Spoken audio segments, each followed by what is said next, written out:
Welcome to the Strathroy Senior Centre for night number one of two Meet the Candidates evenings hosted by the Chamber of Commerce. My name is Chris Soares. I'll be one of your moderators tonight, also a member of the board for the Chamber of Commerce, and we welcome you here. Lorena Dixon to my left is our other moderator. Might as well, since she's up here, might as well thank General Manager of the Chamber, Kathy Menace, for putting this all together. Let's give her a round of applause.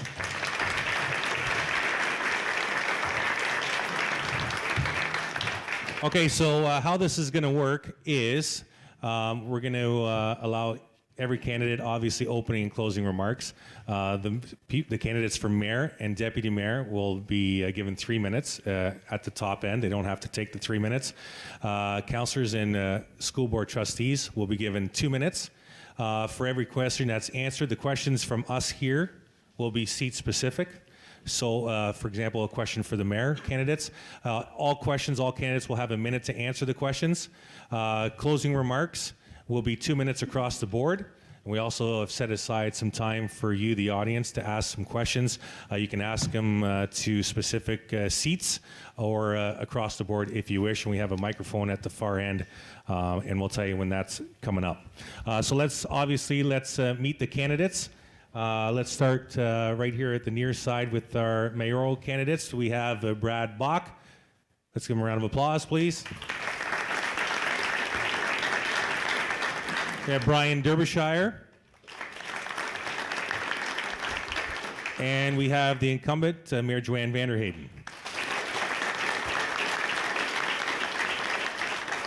Next up, we have candidates for the deputy mayor's spot, Mike McGuire.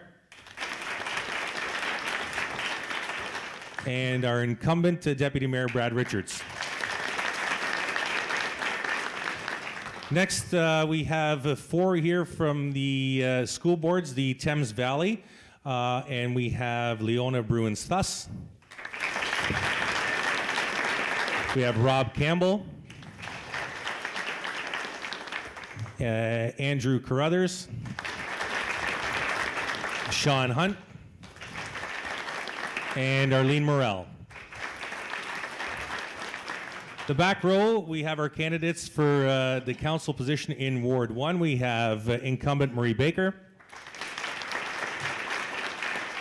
incumbent John Brennan,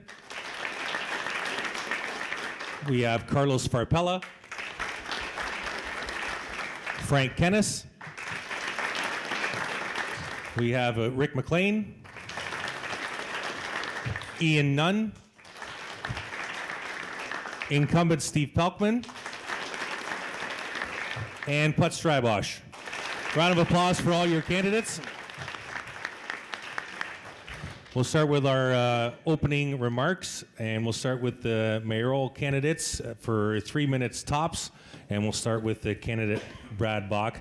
What's going to happen is if you see me go like this, I'm not itchy or anything like that. It's a 10-second warning for whoever's speaking. And then we have a bell here. That means they're done. So it's simple as that. So our first mayoral candidate, Brad Bach. Good evening. Thank you to the Chamber of Commerce for inviting me here to debate the Strathroy Caradoc municipal election for the next mayor, deputy mayor, and council for Ward 1 and Ward 2. Okay. Good evening. Thank you to the Chamber of Commerce for inviting me here to debate the Strathroy Caradoc municipal election for the next mayor and deputy mayor and council for Ward 1 and Ward 2. My name is Brad Bach, and I'm asking you for your vote for mayor for the next 4 years on October the 22nd. This is not my first time as a candidate for mayor. In 2006, I did run for mayor for Strathroy Caradoc and received 1,600 plus votes. I have found that there are many different issues that are important to the people of Strathroy Caradoc. For example, zoning changes, property flooding, the quality of our roads along with speed limits, sewage and drinking and bathing water, and policing, the need for us to live in a peaceful, enjoyable municipality with the protection of our properties. And What will be the next step for our fire department in the next 4 years? For example, will there be a need to hire full-time firefighters here in Strathroy? All of these are very important issues to the people of Strathroy Caradoc. I have lived in Strathroy Caradoc for the past 31 plus years, and I'm a graduate from the University of Western Ontario with a combined Bachelor of Arts in Geography and Political Science. And I have realized the importance to always pursue a better quality of living for our municipalities, where the people of Strathroy Caradoc work very hard for their tax dollars that they pay to the municipality, and in return ask the municipality for integrity, consensus, and accountability of the services that their tax dollars provide. And I ask, if you feel that there is a lack of integrity, consensus, and accountability on October the 22nd, I ask you to vote for Brad Bach for mayor. Vote for change. Thank you very much.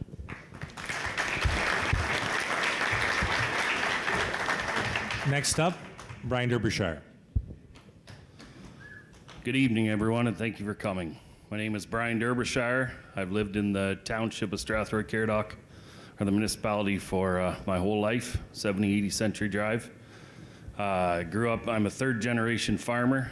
My wife, Lori, and I have 5 kids, 1 boy and a girl. One boy and 4 girls. He never forgets that, the poor guy. He was the oldest, so he got out. I believe there's 3 things to consider for the mayoral race. First and foremost being is if Miss Vanderhayden's heading off to federal politics next year, then we should know that up front, because maybe this becomes a race between Brad and I, you know. The second is, I believe we are operating beyond our means. Our taxes, our expenses, 42% of our income tax covers our expenses. 48% of our expenses is made up by user fees. So that's development charges, building permits, and stuff like that. I think we need to do something there. It's a big concern that if the housing and building stops, where are we going to make that money up? It's something I believe we should look into and have it looked at. The third thing, again, seems to be accountability, transparency, and approachability to the council and the mayor.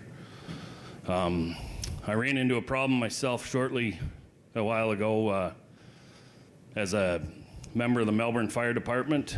There was 14 of us quit over a matter of a month and a half, and we received, nobody spoke with us. Not 14. The 14 guys, nobody met with us from the mayor or the council.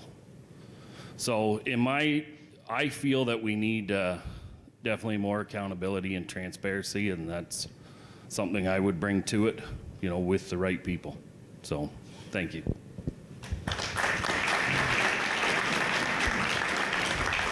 Joanne Vanderhayden.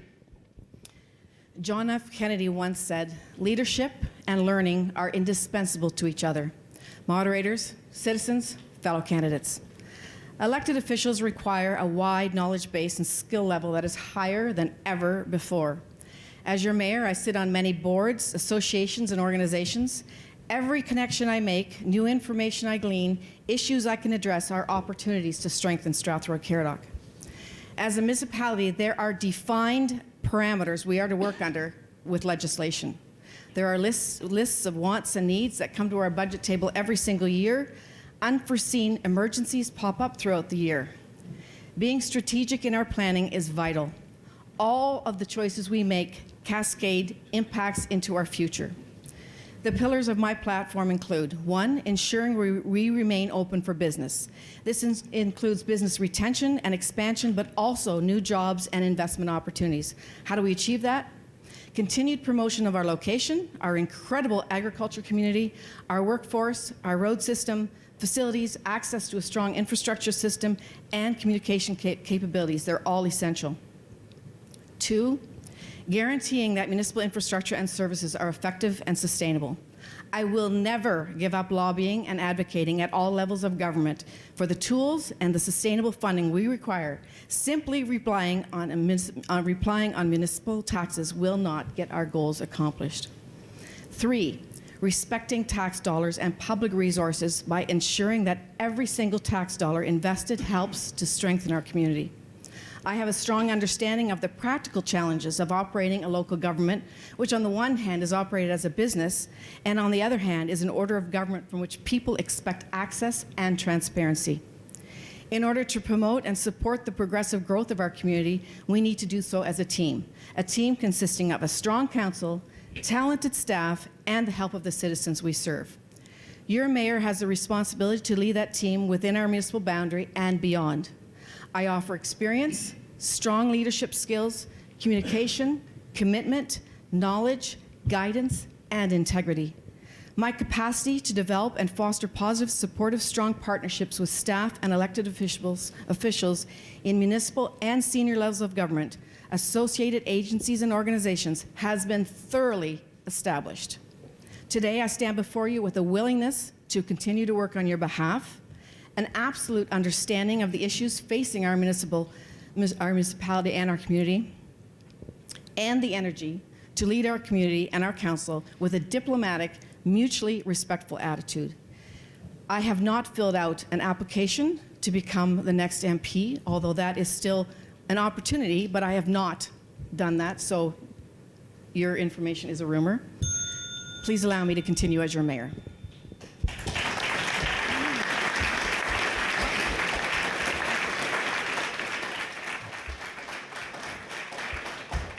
I could have bet the first bell was going to be for you. All right, let's go to the deputy mayor seat, one to be elected, and we'll start with Mike McGuire. Good evening. My name is Mike McGuire, and I'm a candidate for deputy mayor in Strathroy Caradoc.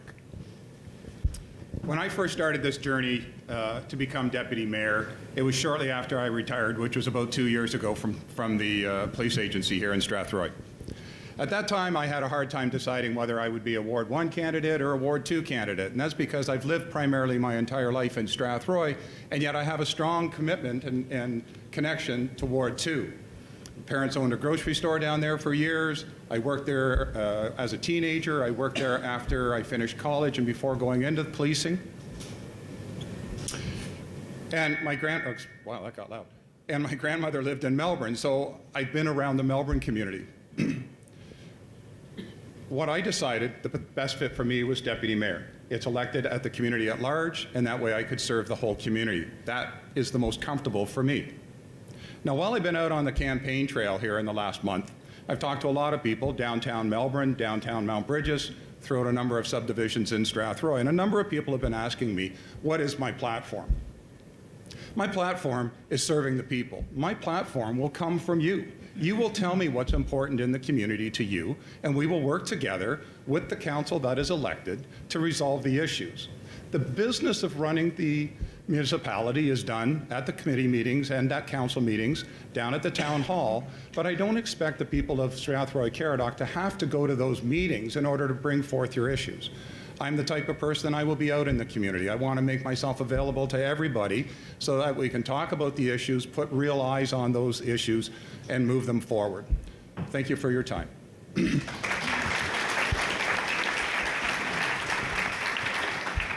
Thank you, Mike. Just a quick reminder to the candidates to hold the mic a little closer when you're speaking. We are picking up the mic on our Rogers feed as well, so that would help Jake a lot more. So we appreciate it. Thank you. Next up is Brad Richards. Thanks, Chris. I would like to say thank you to the Chamber of Commerce for hosting tonight's meeting. I am proud to be a member of the board.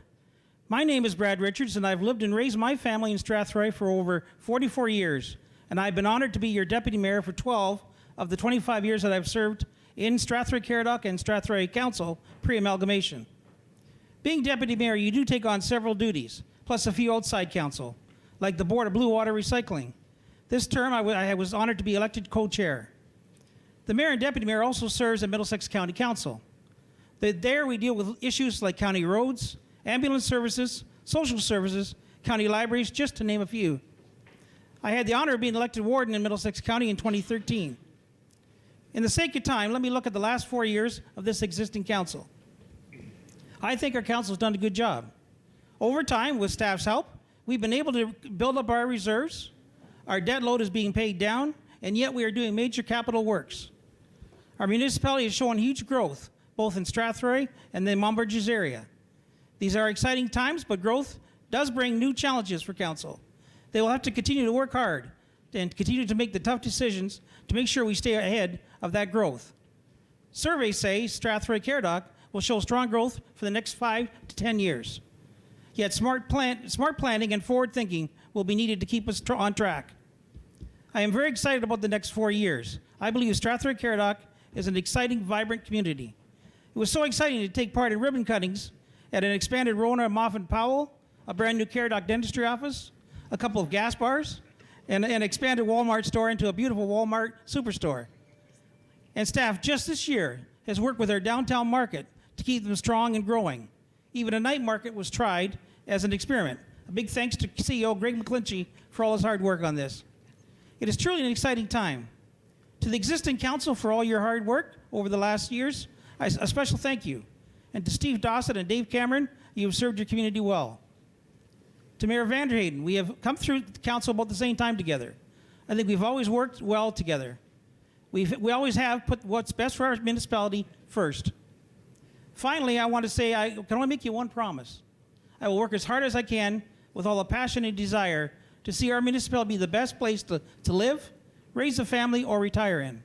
Hopefully, I've earned your respect and trust in me to continue doing the job. I ask for your vote for Deputy Mayor. Thank you.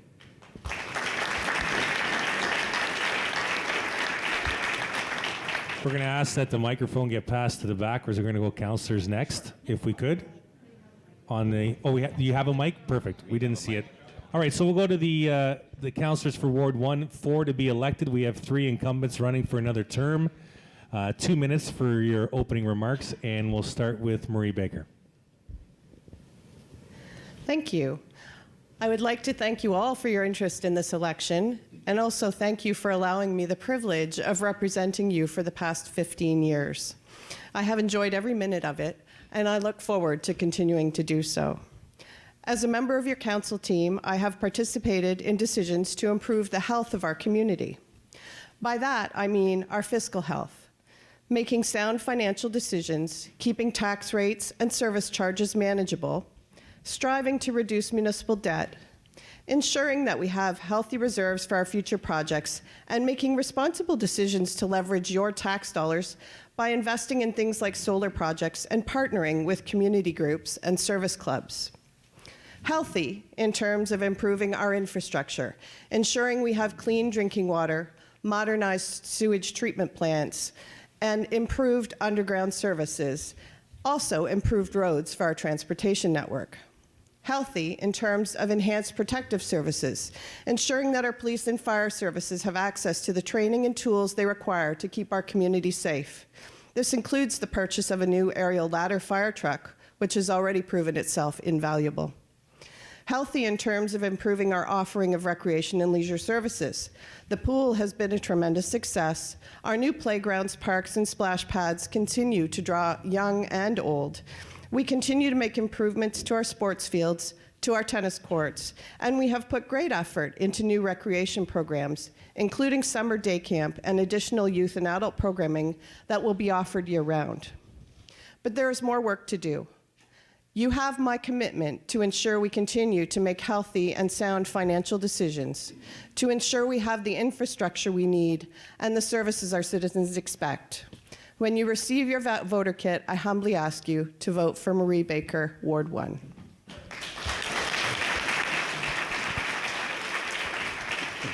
Thank you, Marie. Next up is John Brennan. Good evening, and thanks to the Chamber for organizing this event. It's important that everyone knows the issues and the candidates when they vote in October. My name's John Brennan. I'm running again for a seat on the Strathroy Caradoc Council in Ward 1. I've lived in this community for 31 years, and I've come to love it as my hometown. I taught and coached at STCI for 28 years, and I've been on council for almost 18. I'm very proud of what this council has accomplished, especially over the last 8 years. Our team has slashed municipal debt in half, begun restoring our financial reserves, and held local tax increases to below the regional 10-year average. All of this while maintaining our own Strathroy Caradoc police force, investing in our volunteer fire department, and helping support the capital needs of our local hospital. And we've managed to significantly address our infrastructure needs by making sure major road projects in town get done. That's a lot, and there is so much more to do as we grow, and we really are growing. Housing starts are up. Many people are choosing to move to our community because they want to share in and contribute to a quality of life that we all value. Strathroy Caradoc is a great place to live, and our council works hard to carefully manage our resources. I like serving as a councillor. It's a privilege I do not take for granted. That's why tonight I am asking for your support. Please vote for me in October so I can continue to work with my colleagues on council to help keep our community safe, secure, and prosperous. For a strong voice on council, please vote for me. My name is John Brennan. Thank you.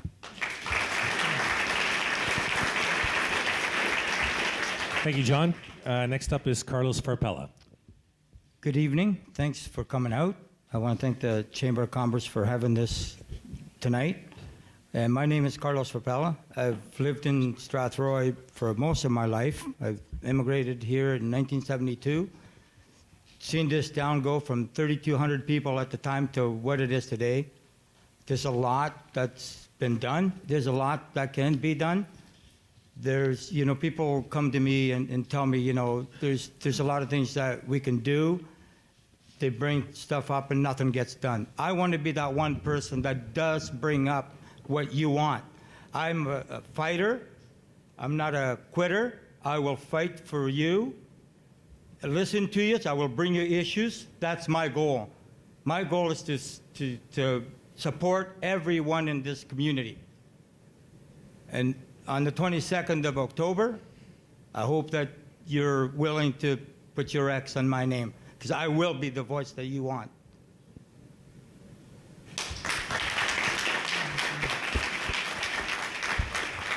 Thank you, Carlos. Next up, we have Frank Kennis.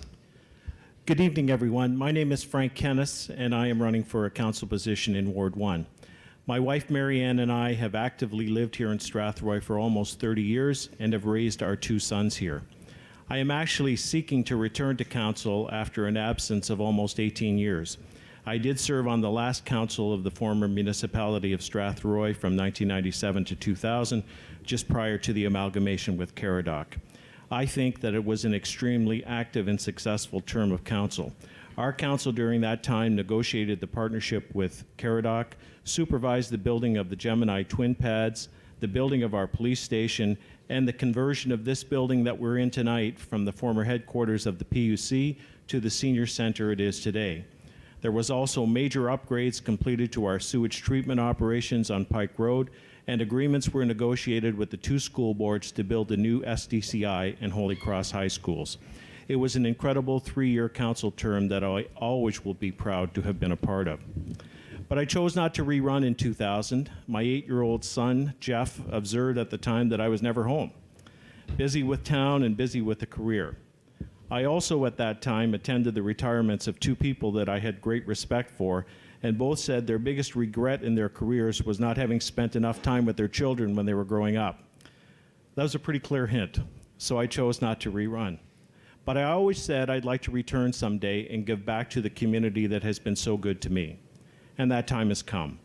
My sons don't need me as much anymore, and at Thanksgiving I will be retiring from Liberal Credit Union after a 35-year career there in a senior leadership position. If you choose to elect me, I bring to the council table a very strong knowledge of finance and business management. We live in a great community, and I want to help it become even greater. So thank you for considering me, and vote for Frank Kennis on October 22nd.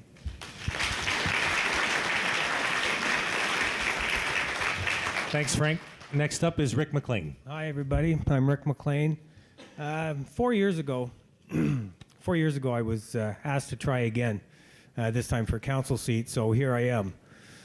For those of you who didn't read the banner, Canada was named the 2nd best country in the world by the Wharton Institute at Penn State University.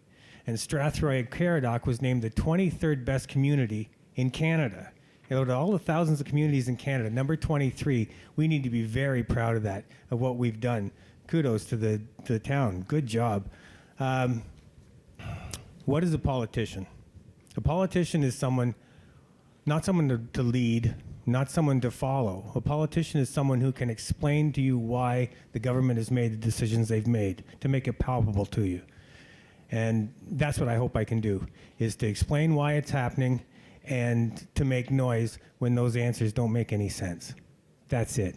I'd love your vote on the 22nd. Thanks for coming out. Oh, and it's good to see the young people. This vote isn't about me. This vote is about your kids. Thanks a lot. Thanks, Rick. Next, we have Ian Nunn. Good evening, ladies and gentlemen, council. Thank you for inviting me here. Okay. My name is Ian Nunn. I'm running for council, Ward 1. I'm new to politics, and I'm relatively new to town. So here's my background.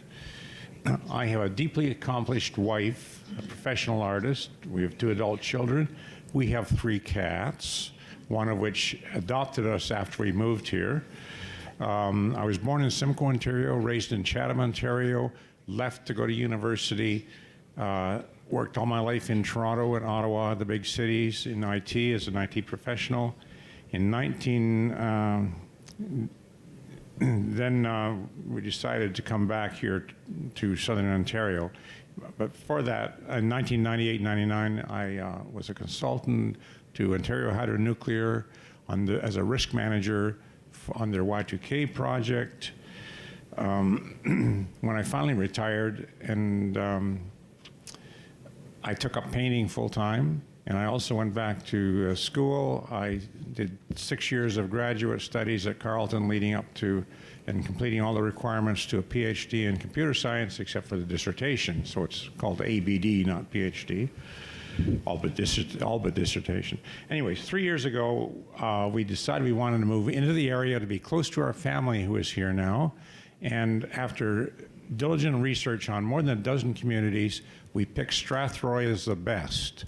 So why am I running for council when it's already well run? I think I want to make sure it stays that way, and maybe I can help improve it. I've been on the board of directors of the Unitarian Service Committee of Canada. I've been on the condominium board of directors in several positions. I've been church warden. I've been Sunday school and superintendent. I've run my own framing business for 25 years.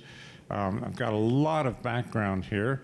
I think I have a lot to bring to this town, and vote for me.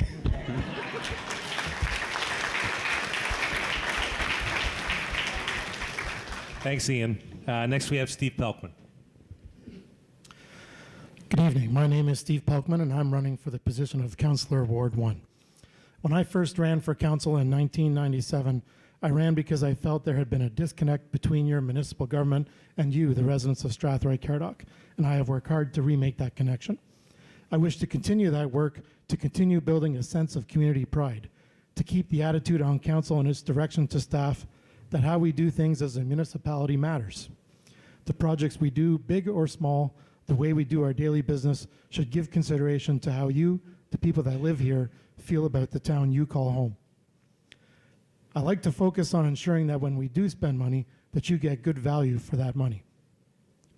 My work on the Museum Advisory Committee and the Police Services Board has proven that you can make significant change and get much better value for your money. I can point to many examples where I have saved money or been pivotal to common sense solutions that have provided for a better experience for people that live here. When I look to our future, I see some big challenges coming at us. Climate change is here, and our older sections of storm sewer infrastructure is not designed to handle the intense rainfalls that we are experiencing. The fire hall in Strathroy is nearing the end of its lifespan and needs to be replaced. And as our community continues to grow, we need to manage the increasing traffic loads and the sidewalk network to keep our people safe. These are expensive items, and they must be done with an eye to our ratepayers' ability to pay without sacrificing the frontline services that affect the daily lives of the people that live here. I have always taken a balanced approach towards investing and managing costs, and when you vote for Steve Pelkman, you know that you vote for someone who has a track record of getting good value for your money. that you vote for someone who has an eye for the future and can work to that future without having wild fluctuations in your tax bills. I ask that you once again, you place your trust in me, Steve Pelkman, to work for you.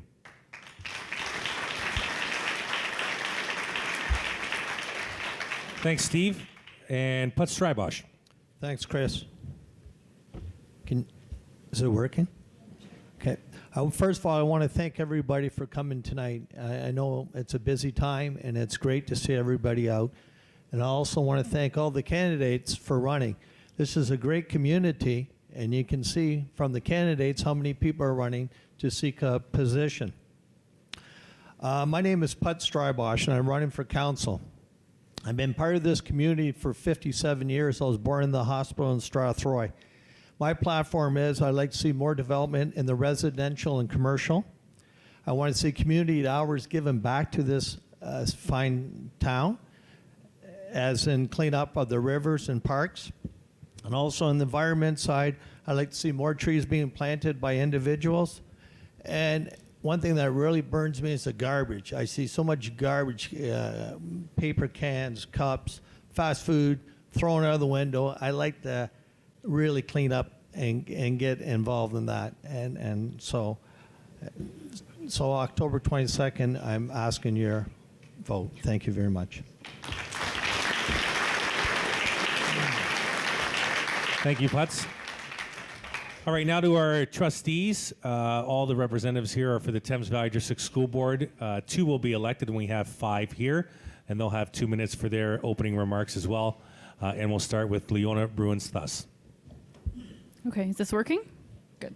All right, good evening, everyone.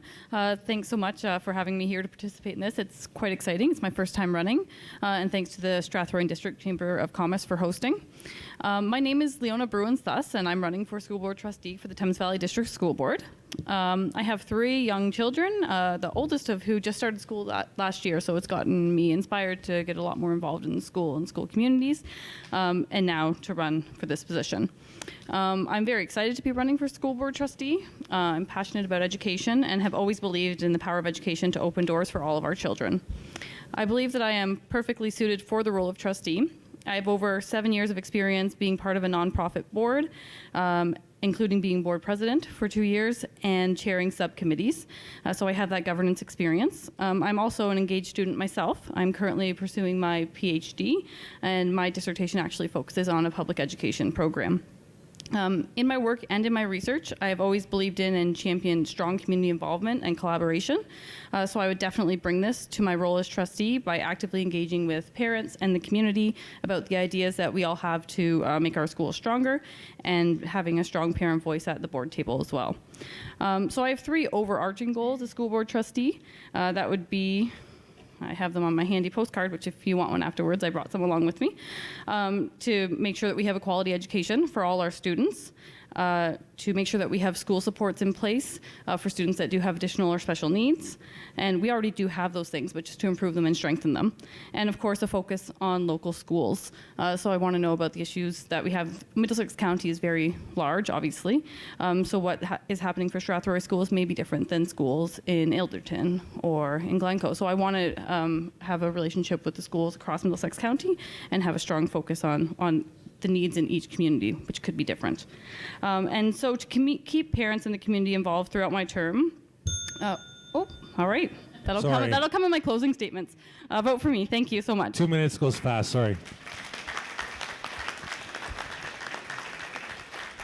Thank you, Leona. Next up is Rob Campbell. Thank you very much.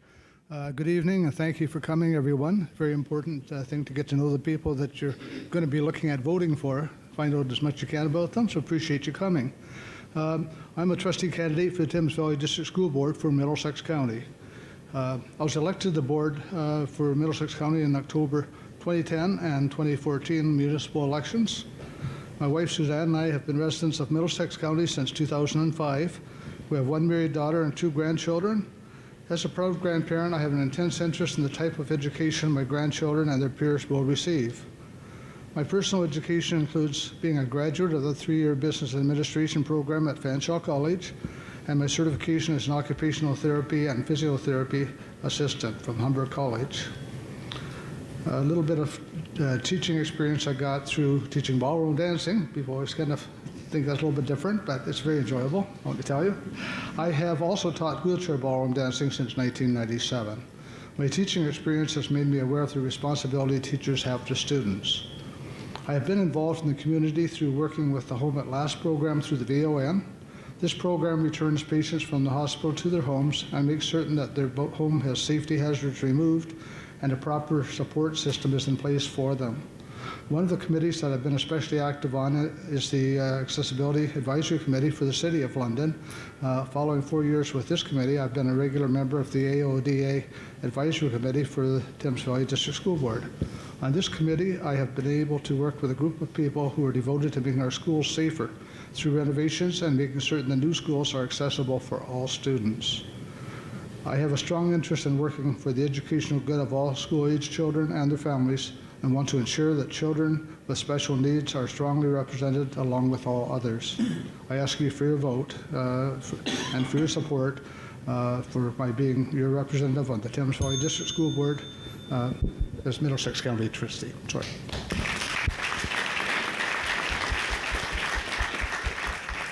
I don't mind the 5 or 6 extra words, but if it gets like 10, then it's going to be bell, bell, bell, bell, bell. All right. Thanks, Rob. Next up, we have Andrew Carruthers. Hello, everyone. I'm running for the school board trustee in Middlesex. I'll tell you a little bit about myself. I've grown up out near Dorchester in the other end of Middlesex County. And 4 years ago, I graduated from Lord Dorchester Secondary School. The reason why I'm running for the school board trustee position is because I believe that parents and students' concerns are not adequately being listened to or addressed on the school board currently. In recent experience with the Thames Valley School Board in graduating from Lord Dorchester, I have a handle on issues that are of concern to students, recently experiencing it myself. Throughout my campaign, I've made it my goal to listen to what people of Middlesex have to say, and I want to see better representation of those issues that they feel aren't being talked about in the public sphere.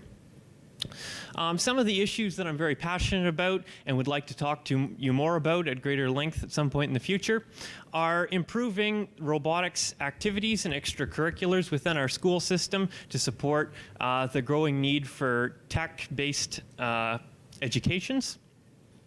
I'd like to see parental choice and consultation be strengthened and improved, as well as improving mental health resources for students, which is in desperate need more and more each year. Thank you very much for being here tonight, and I appreciate you listening to some of my thoughts. I hope that we will get a chance to speak more in the future, and vote for Andrew for school board trustee. Thank you. Thank you, Andrew. Next up, we have Sean Hunt. Good evening. My name is Sean Hunt. I'm a very proud resident of Middlesex County, and I'm thankful for the opportunity to be here with the Chamber of Commerce tonight. As a 20-year entrepreneur, I value the work that chambers do in all of our communities. And I'm pleased to be joined with so many candidates here tonight, because the role of trustee isn't very well understood with regards to how many trustees, who they represent, the areas that they represent. And we are running in a very large area of Middlesex County, which includes 8 municipalities. I am a resident of Ilderton. 3 years ago, I became involved because I thought I had we ran into an oversight, a problem that perhaps the school board hadn't realized in our community, where the school is under pressure. We're in a fast-growing community, and I learned along the way, doing at least 3 delegations to the board. I'm familiar with the red card because I've spoken before the board so many times, that we have system-wide problems. I'm not happy with the level of collaboration between the board and municipalities, the level of communication, the frequency of communication, and I think that trustees need to be the strong voice that insist that the board work with its municipalities. I've made great efforts to reach out to municipal leaders and community groups around the county, And there is so much that we can do if we work closer together to better address our school situation and improve rural schools. We don't need to close rural schools. We need to make solutions that are right for the community and that are locally developed. We do things differently to solve problems in the county, and we have a lot of creativity and a lot of expertise at the municipal level, and I want to work with our municipalities. And I want to work, if I get your vote.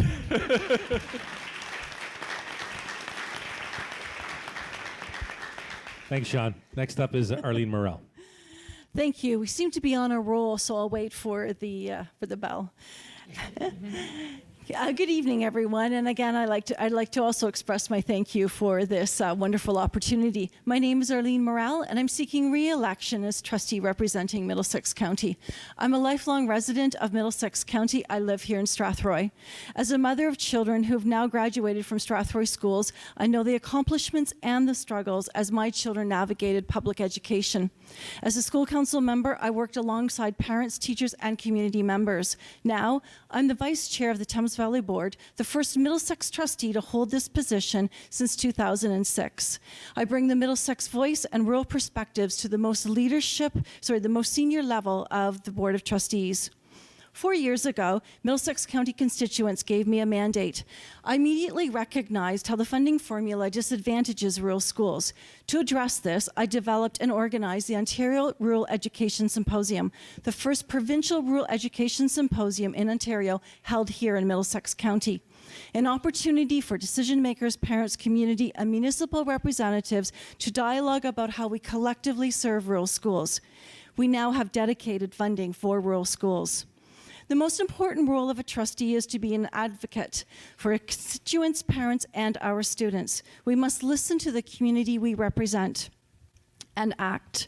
I spearheaded the initiative that saw increased teachers and dedicated teacher librarians at our small and rural schools. Trustees have a responsibility to communicate with their constituents. I took the leadership to co-construct trustee forums, an opportunity for parents and the community to meet and talk about what's working and not working in our schools. When I saw the need for innovative solutions for rural schools closures, I brought forward the motion fully supported by all trustees to conduct attendance area reviews as solutions to keep rural schools open. Please vote for me so I can continue this good work.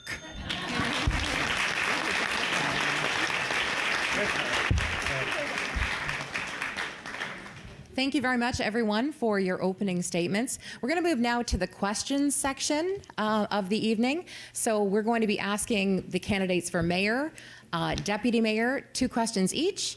The candidates, we have several questions for them as well, the councillor candidates, and then 1 question for the school board trustees. So then we will open it up to the floor. So if any of you have questions you want to ask within a certain time frame, we ask that you be concise as much as you can be. Keep them short and to the point. And everyone has 1 minute to answer these questions. So we're going to start with the candidates for mayor. And Brad Bach, this first question for you. This was actually emailed in to the Chamber of Commerce, just so you know where these questions originated. Oh, okay. All right. And all 3 of you have a chance to weigh in on this question. Okay. Mayoral candidates, we'd like your positions on phase 2 of the fiber optic utility installation. This person is in what they believe to be the proposed expansion area, and this is a key concern for them in deciding a future plan for expanding their business, as they're not covered in phase 1 of the project. So the fiber optic utility installation. Well, fiber optics it's very important. It's our future. It's internet. It's cellular, cable. Fiber optics is the future. And I say it's a good approach to pursue that path for phase 2. Okay. And Brian, you wanted to weigh on that? I'm not sure if it's working correctly. Yeah, it was fine. Are we all supposed to answer this? No, you don't have to. It's up to you. The project that we're talking about is a project that's going to be happening in Ward 2. So that's the Mount Bridges. Mount Bridges proper is having fiber put in by a company that's graciously come to us and said, we want to be the provider in your community. They are going to put in the fiber. We're going to work with them to make sure that everyone in Mount Bridges gets upgraded to fantastic broadband. Phase 2 is outside of Mount Bridges. That will have to happen at an appropriate time when the funding can be brought together from the community, from those businesses. This company is coming in and it is going to give us a great kickstart, but the next phase is something that we're going to have to work at, and so it's not happening right away, but we're really happy that we're at least getting phase 1 done, because this is what's important for our community. Broadband should be a service that everyone has. You need it for your work, you need it for school, you need it for your businesses. So we're excited, and it's going to happen. Okay, thank you. The next question is for our candidates for deputy mayor. Again, this was sent in to us. As a liaison for the municipality to the county council, what are you hoping to achieve to benefit Strathroy Caradoc and that relationship? So certainly the deputy mayor sits on county council, as Brad had mentioned. Now, as the deputy mayor for Strathroy Caradoc, I would be representing the views of this community up to Middlesex County to ensure that we are properly represented. We are the largest community inside of Middlesex County. Of course, London sits inside the county, but they're not part of county council. So as the larger one, the big brother to the rest of the county, it's important that we are properly looked after, our needs, our interests are properly looked after, but also that where we're able to support the other communities in the county. Some of them just don't have the tax base that we have. Building partnerships in these areas are essential in carrying out our duties as deputy mayor. Serving on county council and actually being lucky enough to be elected warden, in my opinion, is Strathroy should be the leader in Middlesex County, or at least one of the leaders. And I think we've tried to do that over the past few years, especially in the part of industry, and that the best place for factories right here. So that would be a big one. I know back in the day when I was warden, I had to have a real battle with Joe Fontana for social services. So you really want to become a leader in the community, and I think that's what Strathroy Caradoc is to county council. Okay, thank you. And now we're going to pose a question to our council candidates up there. Any of you can respond to this. Again, you have 1 minute. If you want to take a pass on the question, that's also fine. I have edited this, so if this gentleman is in the room, it's not quite as long as it was, so we can all get home before midnight. All right, so the question is about roads and flooding. This house this person lives in is on Adelaide Street.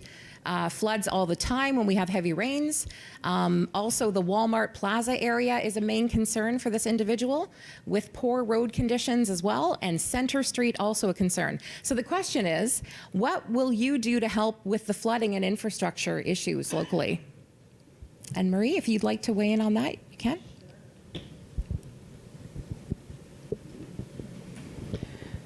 Thank you. Yes, we understand, we recognize that, as I indicated in my opening remarks, our infrastructure, healthy transportation network are extremely important to any community, particularly a growing community. We have development charges that come from our new developments that we use towards improving our infrastructure across the municipality. We have done this on Eller Street, where there were problems with flooded basements, and we had to improve the underground infrastructure as well as the on top of the ground infrastructure. We're currently doing Metcalfe Street. Unfortunately, we can't do every street every year, all the time, but we know where the problem areas are in town, and we certainly are committed to improving that network. John? And I'll just build on that because it's a complex issue. Thank you, Marie. I agree with everything you said. The major problems occur in the older sections of town where we have an infrastructure debt that we've inherited from, say, 100 years of pipe installation. We have some very old pipes in town. We know where they are. We plan ahead. We essentially try to schedule the replacement of these each year. We can't all do them in a single year. But we also make sure that growth pays for growth. And we are making sure that in some of the newer areas, we're oversizing the pipes to plan for the future, because I think, as one of my other colleagues said, with climate change and some of the larger rainfalls, we have to make sure that we're oversizing the pipes so that we're able to deal with more flooding situations. I'll stop there and pass the mic, and I'm sure other people will build on this. Okay. I think everyone knows the issues with flooding and throughout most parts of Strathroy. But to me, it seems like it's always the year of the elections that we seem to be doing a lot of stuff. And I think it should be done every year. We got to concentrate on some of these streets. People pay taxes, and they want a good street to live in. They don't want to see their yard flooded. They don't want to see their driveways flooded. And it seems like that's the way it seems to be. When there's election times, we get things done. When there's no election times, it seems like we take time to do things, and that isn't the right way of doing it. We've got to get on top of things, and we've got to make things better for all residents of Strathroy. I'll just make a brief comment about it. I think it goes back to what Steve said in the opening statements about the environment seems to be changing a lot, and there's these pop-ups, thunderstorms that just seem to dump buckets of water in a short period of time. So, I think the council needs to prioritize those areas that are most prone to flooding, and hopefully a plan can be put together to attack those areas that are most prone to flooding as soon as possible. Absolutely, one step at a time. Pretty much what everybody has said. You work with your city staff. They know what has to be done, how much it's going to cost, how to prioritize it. And I'm sure they have a prioritized list for flood control and roads and everything like that. So we work with that. As council, I believe we can put things forward and try and change priorities. But it's the guys at City Hall who do the work. Thanks. So clearly in the southern part of town, particularly in the Adelaide-McKellar area, those streets were designed to allow for rainwater to be infiltrated through people's yards. And as the rainstorms get harder and harder, that doesn't work anymore. The water sits around, it finds its way into people's basements, and that's the part of the climate change that I was talking about. So the streets need to be redesigned with storm sewers and curb and gutters, so we no longer have the infiltration that the water gets taken away.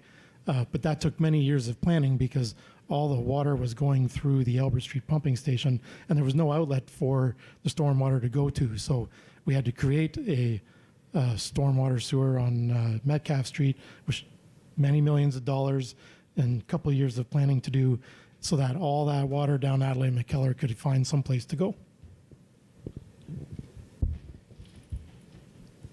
Okay, thank you very much, everyone, for responding to that. Another question for our mayoral candidates. This one also sent in to us, to the chamber.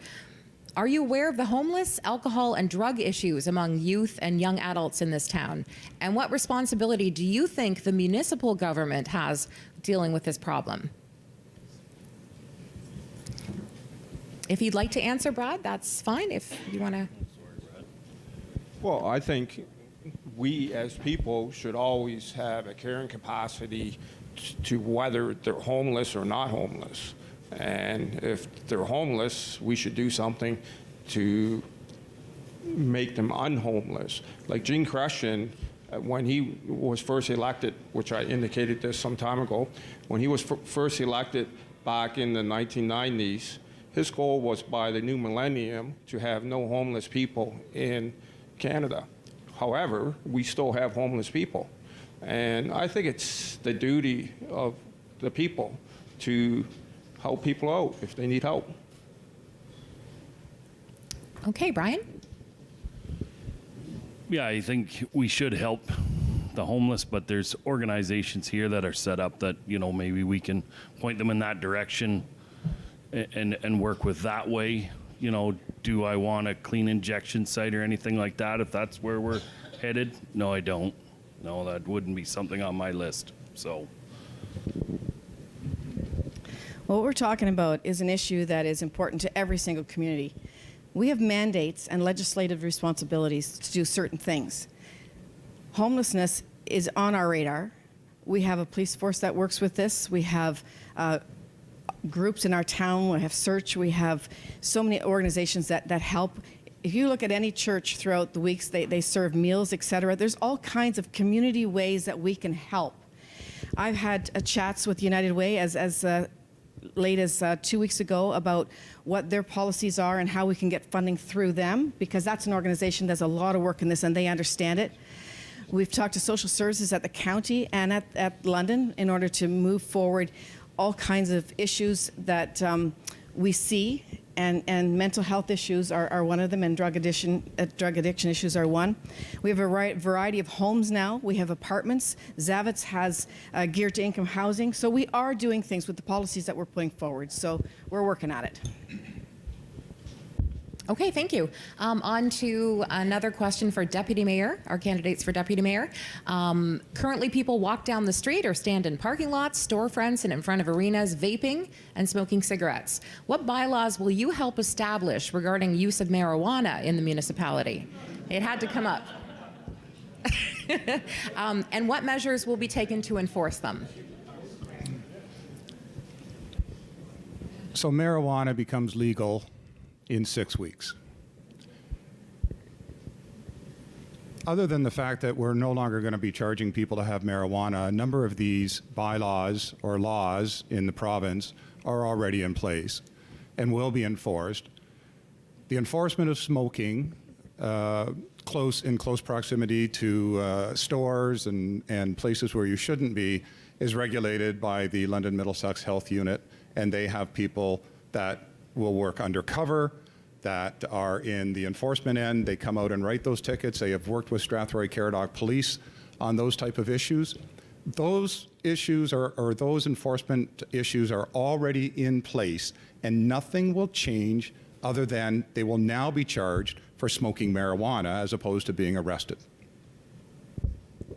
I'm glad I got an ex-police officer running against me. It really helps.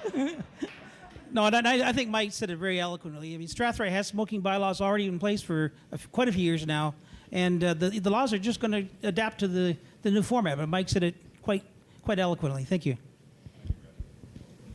Okay, thank you, gentlemen. All right, another long question, and bear with me. So this question is for our councillor candidates. Again, whoever would like to give us their feedback on this question, you can do that. It's a hospital-related question asked by the volunteer board members of Strathroy Middlesex General Hospital Foundation.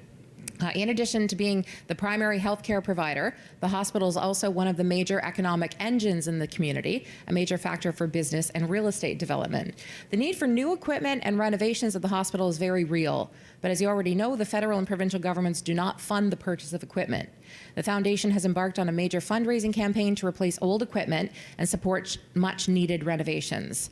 The municipality of Strathroy Caradoc has funded $100,000 per year for the last 2 years. Other municipalities have done more, according to this.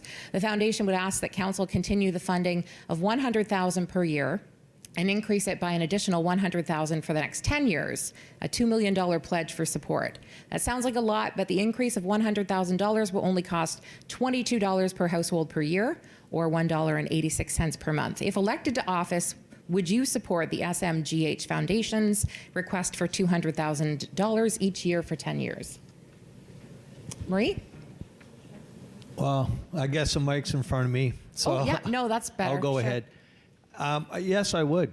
I strongly think a good, strong hospital and education in this town is very important.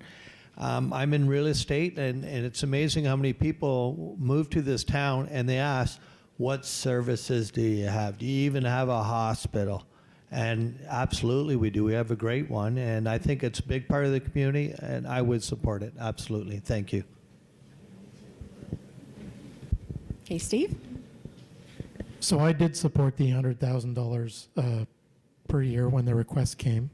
The only part that I guess concerns me about the request is that typically the hospitals went out and did a campaign, and then if they couldn't finish the campaign through private donations, which come with a tax receipt, they came to the municipality, and then we decided then if we were going to finish that campaign because the community had just been tapped out.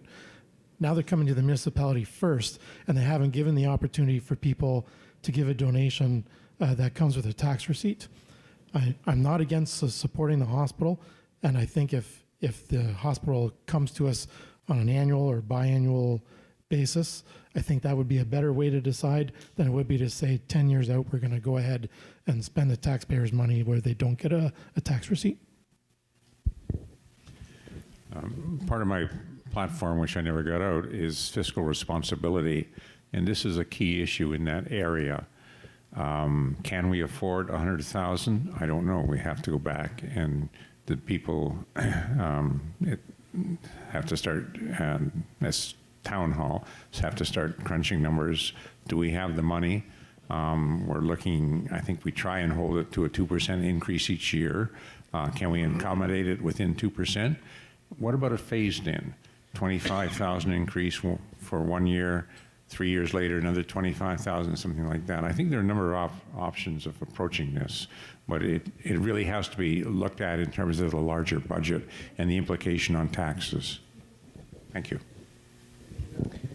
If we keep a focus on the community and on the hospital, it's critical. It's a hub. Strathroy is the largest community in Middlesex County outside of London. It's that hospital is critical, and $2 a month is pretty cheap. I would vote yes for that, absolutely. Certainly, I'd support providing funds to the hospital as well. I do think having a hospital in a community is the difference between a community being able to grow and be vibrant. So I think that hospital is really important. On the other hand, they mentioned the feds and the province not providing the money, but really when it comes down to it, the money only comes from one place, and that comes from you and I, the taxpayer. It may come out of a different pocket, but it still comes from the same place. So I'm definitely a supporter. I think the 100,000 that we have been donating the last couple of years has been great. Do we want to, support him by another 100,000 over the 10 years? I don't know. You talk to people, and people, when you say it's $2 per household, in the long run, your taxes keep going up, and that's what people always complain about, is your taxes going up. Yes, some people can afford it, some people can't. But I believe in it, but I think that we're doing fine already as it is with 100,000. Do we have any extra money that we can maybe support later on? We'd have to, with the council meet and see if we could do it or not. I'm going to answer this with two hats on. For the last 12 years, I've chaired the Finance Committee at Strathroy Caradoc. In the last 3 years, I've been the Vice Chair of the Strathroy General Middlesex Hospital Foundation. So I would go back to the $1.4 million that Strathroy Caradoc gave several years ago for the emergency department that we have here at our hospital. Money well invested. I think many of us have used it. I would be in favor of going to $200,000 a year. I would be in favor of a commitment for 10 years. I think the hospital needs it. The need is real. We need to support the capital infrastructure no matter what other levels of government do. Also, we were just part of a contingent. Recently, we went to Lambton County, and they basically said that they would pledge $1 million to the hospital. And some of the neighboring communities around here, other than Strathroy, have also significantly contributed. So I think it's a critical piece of municipal infrastructure that needs to be funded. So yes, I would vote yes on this. Thank you. I was recently at a conference where this healthcare was a big topic of discussion amongst other municipalities, and certainly it seems like it's a place where municipalities are having to step into a void where the province has dropped the ball. And Strathroy Caradoc, our council, has done that twice over my tenure on council. I certainly supported the last motion when we provided money to the hospital, and I would support it again in future. I hesitate to tie us to a 10-year plan only because we don't know what is coming to us down the road either, what emergencies might come our way. I like to look at it, each budget individually. Okay, thank you very much. We're going to head to our school board trustee candidates now. And the question is for all of you, if you'd like to weigh in on it. We'll start on this end here.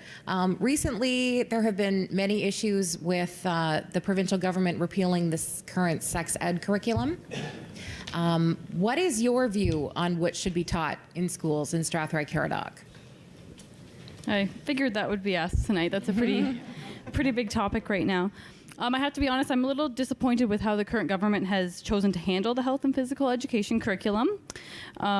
Contrary to what has been said, parents were consulted extensively prior to the 2015 changes, and the 1998 curriculum was in desperate need of an overhaul. To return to that curriculum now, I think, doesn't make any sense. It leaves students unprepared for new realities of the new technology that we have now and online activity, and it marginalizes vulnerable students in our schools. So I actually would advocate that the Thames Valley District School Board take a stronger stand on supporting teachers and students with maintaining the new curriculum. As right now, I mean, there has been a press release saying we're consulting our lawyers, but nothing beyond that. And then if we use the 2015 curriculum this year, if people do have real concerns about that existing curriculum, then I think you move on from there. But to just go back is going back, and I don't think we want to go backwards, we want to go forwards for our students. Thank you. Thank you. I do agree quite strongly with what Leona has said. On 2 points, there are two things that have to be considered here. Can everybody hear me on this? I'm not. Yeah? Okay, thanks. Anyway, one of them is kind of not being looked at too closely about getting parents to get involved in some of this thing that's so controversial. I think that has been increased largely from what it was with the previous government. However, as far as changing the curriculum for who knows how long while you're doing this, talking with people doesn't make sense to me at all there, because the students have already started into this, and start back with something else is kind of like you're dropping back in the, what's being taught, and it doesn't make any sense to me at all. Thank you. Thank you. It's a good question. And I think, first of all, it's important to understand the different concerns that are brought up when discussing this issue. One is an issue of safety and whether kids are being taught about the most recent developments in technology, sexting, cell phones being a part of the school. So that's one issue. And then there's another issue of parents having a concern of what their students are being taught with regard to values and traditional value concerns. And I think those are kind of the two different issues at play, and sometimes they're all put together. But I would support parental consultation. I think there's definitely a role for the school board to step up and be that communicator in the community between parents and the schools, as well as ensuring that as well as ensuring that parents are adequately discussed with the new curriculum coming in, and the school board has a role in that. Thank you. So in fact, the way the government has handled this particular issue has removed teachers, removed the school board from this process. The consultations that are proposed to take place will take place directly with parents, and apparently in telephone town halls, not in every riding as was promised in individual local groups. So I appreciate the board has taken a leadership position, and in fact, they're perhaps one of the most outspoken on this issue, alongside Hamilton Wentworth and Waterloo. I trust our teachers. I know high school teachers, I know elementary teachers, I know their commitment to providing the supports that they need to our students. They know our students.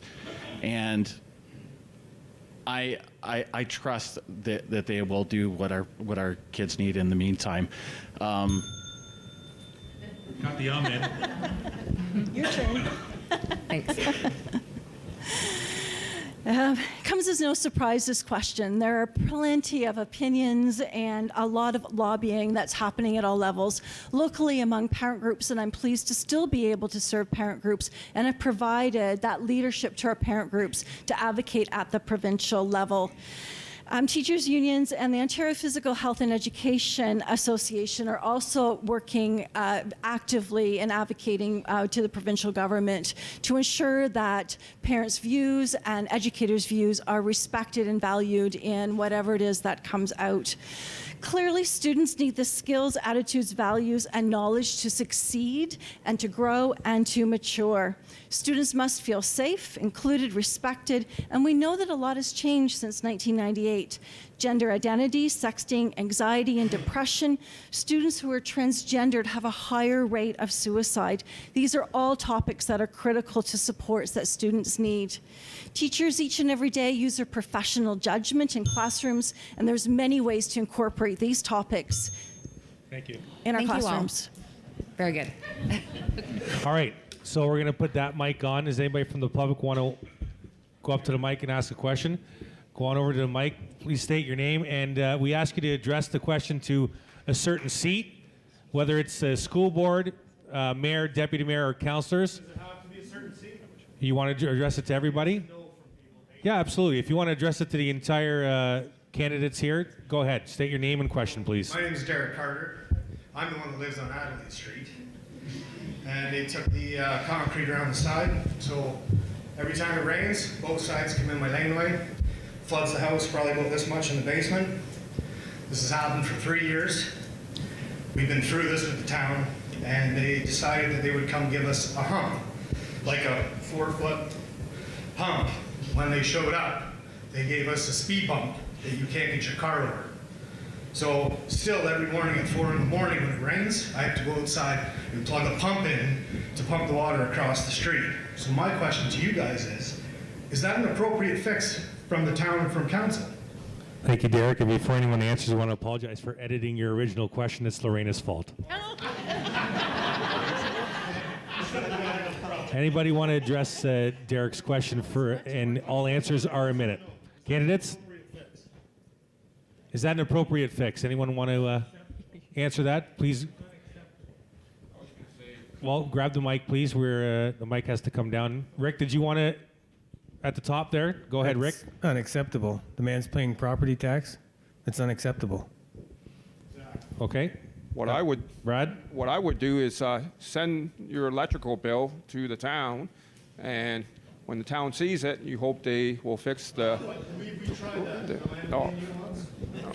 Anybody else want to address that question? Plus, if you want to ask a question, please head over to the mic, ladies and gentlemen. Anyone else want to? Joanne, go ahead. Well, I'm not going to say yes or no. I'm going to say we now have an engineer on staff, so maybe we need to have a chat and see what needs to be done. Like, we're not going to have a debate here, but I'm going to say. No, he is not. I am not going to have a debate with yes, you there will back be no and forth. debate here. Please answer the question, Joanne, and then we'll move on. We will have, we know who you are, we know where you live. We will have our engineer and look at that and see if there's something else that we can do. Thank you. Is there any other candidates that'd like to address that question from Derek? Mike, go ahead, and then we'll go up top to Ian. Sir, I agree it's unacceptable. I would believe that there has to be some sort of fix there. I don't know what it would be. I haven't been out to see it, but I think we need to be on site, put our eyes on it. I am aware of the engineer that the mayor is speaking of. He is a true engineer. There's a fix there. Let's find the fix and get it put in, even if it's a temporary solution until the whole road can be redeveloped. Thank you. Thank you. Ian, up top. It sounds like a Band-Aid solution. We might be able to put on a bigger Band-Aid. I suspect that we're actually looking at a multi-million-dollar issue here in terms of drainage from a much wider perspective. I don't know if the town is addressing it from that perspective. I would hope they are, because it's not a good position to be in. We have to find a fix somehow. Thanks. Any other candidates like to address that question? Do you have any other questions from the public? Don't be shy. Step up to the mic, please state your name, and if it's directed at a certain seat, ma'am, or at all of them, go ahead. Thank you.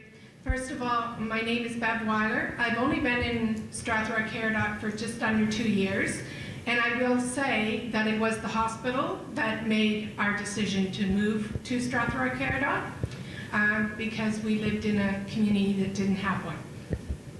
My question is, and I think it might be to the deputy mayor position, but I'm not positive. It has to do with the garbage and recycling. I'm wondering if there has been any consideration to composting. Do we have candidates from the deputy mayor's seat that want to answer? Thank you for the question, by the way. Brad? Go ahead. Thank you. And being on the Blue Water Recycling Board, I got a little bit of an insight in this. It is going to be coming. We hope so. We haven't used it up till now, but I think they're looking. But the problem with the green cone or green box, it's not cheap. That's the biggest problem we've ran into in every other municipality around. That's why they've always encouraged the composting in the backyard. But up till now, it has not been passed yet. But it is on the books to be looked at. I can't promise you how it'll end up, but it is on the books. Would anyone else like to address that? Mike? I'm aware from just news broadcasts that the province may soon force us down this road.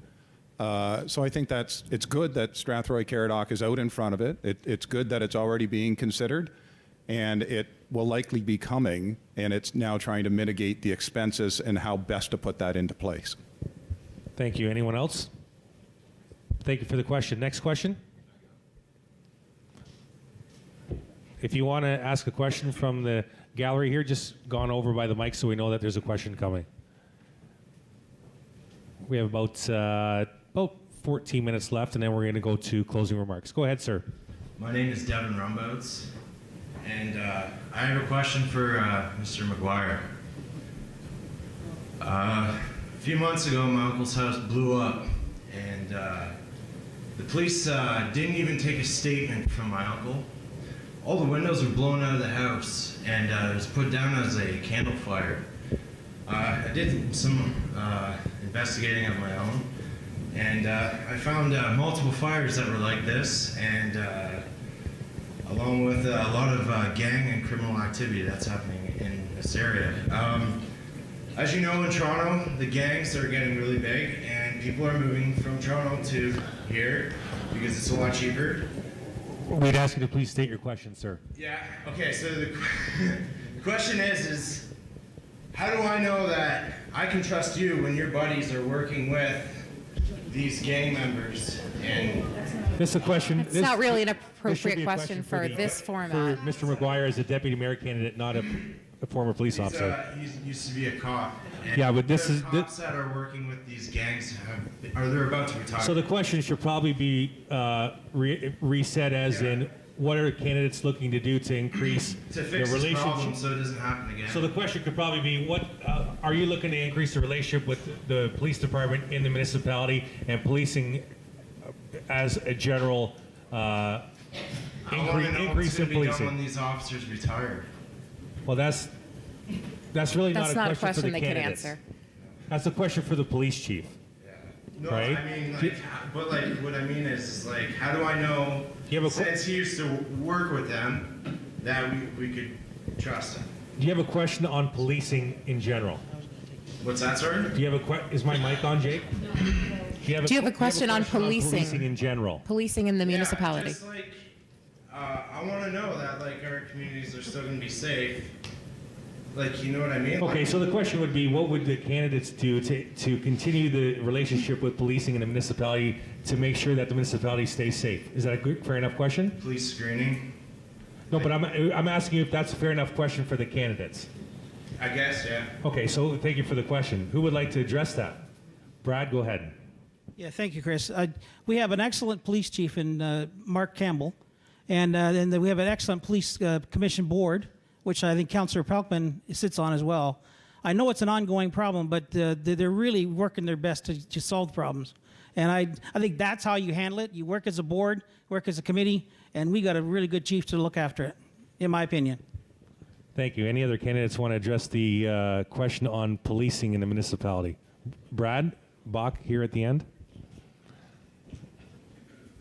We do pay taxes, so if you have an issue and you feel that your issue is not being looked in properly, you should report it.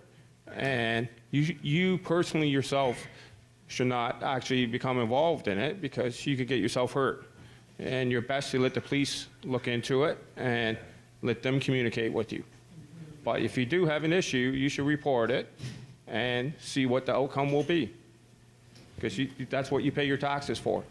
I did try. Thank you, Brad. Any other candidates like to address this at the top? Carlos Farpella. We have 2 police officers for every 1,000 people here in this town. So that means that we have a lot of resources to look after these issues. So as our council, if I'm in it or not, it doesn't matter. We have to address this. We do have the resources. We do have enough police in the force to make sure that this is a vibrant, safe town for everyone to live in. Any other candidates? We have one more. Ian, or sorry, Rick, go ahead, sir. The best crime fighter is a paycheck with disposable income, and that's comes from education, and that's what it's all about. I don't know what else to say to you except that a middle class job. It is. And they're how do you can't just round people up. That's crazy. But education is the key. Education. Don't forget. Don't let your kids quit school. Invest in your grandchildren's future. That's the key. That's the crime fighter. Thank you. Any other candidates want to chime in on this? Steve Pelkman. All I'm going to say is that I'll stand up for our officers to say that I think their integrity is second to none. Thank you. Any other candidates? Thank you, sir. Thank you, sir, for the question. I appreciate that from Steve Pelkman, who is board chair and was board chair when I was an officer. We do have an excellent police service in the municipality, and in my opinion, they are second to none. Thank you. Next question, please, sir. Good evening. My name is Mark Mello, resident of Ward 1. My question is for any of the mayoral candidates, deputy mayoral candidates, or council candidates. I just want to know simply, what is your position on whether Strathroy will be a quote-unquote dry community come the legal sale of cannabis? Any candidates want to chime in? Thank you for the question, Mark. Joanne? Thank you, Mark. That's a very good question. We have not made that decision yet. We are going to be having a special meeting with council to discuss what all the ramifications are of having that in our community. As we all know, things are going to be legal in a few short weeks, and we want to make sure that we do things right and in proper order. So we're going to have a special committee meeting where we put on the table all the information that we can find and talk to our residents to find out what's good for Strathroy Caradoc. Okay, and Brian? Yeah, I think that's probably the best option. Obviously, it's coming up quick, which is going to leave the current mayor and council really with a decision, right? After the fact, if new people are elected and we can move forward from there, it should be done at that point. But I believe it'll be up to the current one to decide. Anyone else want to? Oh, yeah. I would say this area is a new area that we're going into, and the Ontario government, if I believe correctly, they indicated that the sale will be online, or a possibility where it will be set up in the municipality and council will have a choice. And marijuana is, I don't smoke it myself, but it can be a mental issue yet too. So I don't support the smoking of marijuana. I just don't. So. Okay, so we'll head to the back now. So I probably won't be involved in I think it'll be done before, or that decision needs to be made soon, but I would vote yes. I I think that, I'm trying to find the right words, but it's not that much different probably than 50 years ago or 80 years ago when alcohol was prohibition ended, and we went through that, and there were a lot of dry communities for a lot of years and stuff like that. I think it's it's going to be an interesting period of time coming up as everyone adjusts to it. We have two growers within the municipality who are going to be paying taxes and providing a lot of jobs to our community. So, so I would vote yes. Okay. I agree with Frank. I think that we're looking at an agricultural industry that's going to be huge in our area over a very long time. Between hops, ginseng, and marijuana, we're looking at some really significant job figures in this area. I think that I don't think we can turn our back on a bricks and mortar dispensary at some point in the future. And I think that to vote for a dry community would be giving up some real economic advantages that could accrue to our area. I'll pass it over to Marie. Okay, and this will probably be our last response. We're going to have one more question from the public too, just for time's sake. Sure, no problem. I'll be brief. So the October deadline is is when it becomes legal, and it will be online sales. So we do have until April of 2019 to make the decision on whether or not there will be sales of cannabis within our municipality. Between now and then, there are a lot of parameters that the province still has to work out. We're not aware of. We need to, from what I've learned, because I've been reading about it a bit, you get a one-time exemption from this. So if you decide you don't want to have it, that's your one chance, you're out, and I don't know if that means you never get back in again. But these are all things we need to find out before we make final decisions on this. Okay, thank you. And our last question. Hi, my name is Celine. I'm new in Strathroy, and as a new resident here, and as a taxpayer, I would like to know what we are going to change with our community to help Women's Rule Center. Do you have that directed at one person, or? This lady in blue. That would be me. Thank you. Thank you, Celine, for the question, and welcome to Strathroy Caradoc. Thank you. I've been a supporter of Women's Rural Resource for as long as they've been there. I think it's a great organization. They work very hard for our community. The one thing that I would like to see moving down the road, and we don't do this is not our job to put these organizations in place, but we can do it with planning and that sort of thing. We don't have anything for men that are in trouble, that need help. So we don't have everything that we need. But the Women's Rural Resource Center, my husband is a gardener. He just planted all kinds of great veggies. We drop that off there. The churches support the Women's Rural Resource Center. We support them whenever they have we had a tour there, and our staff saw that their fridge, their stove, and their dishwasher were broken. We bought them all new equipment. So it's not like we're not looking at what they need, but it's a community that has to come forward to do this. Council cannot, it's not our mandate. We cannot go and just build on to that, okay? Can I just say something? That didn't really answer my question. What was If it's quick, Celine, because we're going to go to a closing argument. No one change for Women's Rural Center. What you're going to do to change it to make it a better place so that people are actually getting better and healthier to work for a living. I think I answered it. We don't. That's not our mandate. That's under a different. That's a provincial mandate. Sorry. At the top, Frank, and then Steve.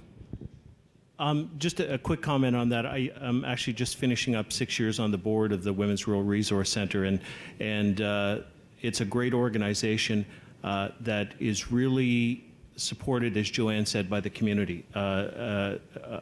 I have been amazed at how many residents of this part of Middlesex County contribute to what goes on there and helping women and helping children get back on their feet. And so I know from my time on the board that the municipality has been very supportive of the organization, and there are a number of other organizations that support it as well. It does great work, and it is well supported by everyone in the community. Okay, Steve? So Strathroy Caradoc is in a unique position in western Middlesex County that because we are the only larger urban center, we automatically become the home for any social services or stuff like that that's provided. As far as the Women's Rural Resource Center goes, the municipality has a role through the police service. So currently, right now, we have a situation table where service providers throughout the county sit here, and as people come in contact with our service, they sit together at the situation table and see if there's any of the service providers that could help with this individual. With the changes in the Police Services Act, we have to write a community well-being plan, and that will have to be in place by the end of 2019. So that, again, will involve the Women's Rural Resource Center as a service provider. They will definitely be a member at the table. Okay, and our final comments on this from John Brendan. Let's get it passed down there. There you go. I agree with Joanne and Steve. This really isn't a municipal mandate, but I would like to see the municipality work with the province and local service groups to try and shift the focus. I'm a big supporter of the Women's Rural Resource Center, but I just don't like the model. I'd like to see the women and the children remain in the home, and I'd like to see establishment of a location where the men could go. I think it'd be a much cheaper solution to have men housed outside the home and have the women and the children remain there rather than take the women and the children out of the home. So I like the model that we have in terms of people's dedication to it, and it works. But I think down the road, I think we can find more creative ways to help address this social problem with service groups in the province. All right. Thank you, John. Thank you to members of the public for your questions. If you'd like to ask more questions, you're more than welcome to join us in Mount Bridges September the 18th, as we'll have candidates for mayor, deputy mayor, and Ward 2. Now we go to our closing arguments and closing comments. We're going to go in exactly reverse order of how we did the opening. So we'll go with the school board, councillors, deputy mayor, and mayor. 2 minutes tops, hopefully with no bells. Not making any promises. We'll start with Arlene Morel. Thanks. Our common goal in public education is to make sure that all students have access to opportunities that enhances their achievement, shaping them to be productive and responsible citizens. Moving forward, we need to carefully evaluate our current practices and draw on research to ensure that we are meeting the needs of students and staff in the most effective and efficient ways. Students need the skills, attitudes, and values and knowledge to succeed in today's complex global world. Education in the 21st century has changed greatly. I will continue to advocate both locally and provincially. Both the local and provincial voice is so necessary. Funding, education policy, and the curriculum is determined by the province. We have to explore and find ways to support all possible solutions to keep community schools open and work closely with all levels of government, including our MPPs and our municipal partners. I've demonstrated leadership and a strong voice for Middlesex County. I bring to this role equal parts of advocacy, innovation, and creative solutions. Please do not hesitate to contact me. As a trustee, I'm a listener and a learner. I look forward to continuing to serve Middlesex schools, staff, students, and the community. Thank you. Thank you. And 38 seconds short. Oh, you're good. All right, next to Sean Hunt. What I didn't get to tell you earlier is that the reason I'm committed to being the school trustee for Middlesex County is because I understand the importance of the community. I'm committed to community service, and I know that the school is a central part of a community. I heard residents talk about moving to the community because there was a hospital. Well, it's about all these services. A complete community includes schools, and planning for growth or decline involves capital asset management, which municipalities have a responsibility for and an expertise in. The school board needs to improve in so many ways, and they have a lot to learn from our municipalities.